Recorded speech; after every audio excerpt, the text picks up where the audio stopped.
Friends, today we are going to read Splash by Patricelli. Let's start. We are going to the beach. Yippee! Yippee! You and me.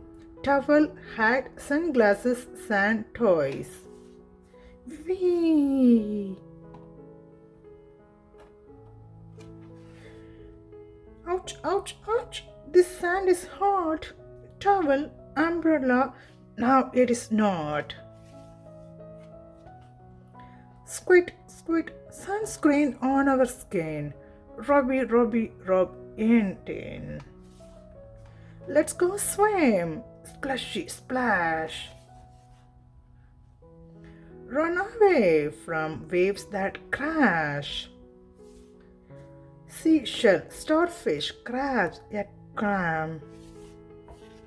Build a castle made of sand. Summer sunny, ice cream runny. Sandy, sticky, rinse away. Time to go?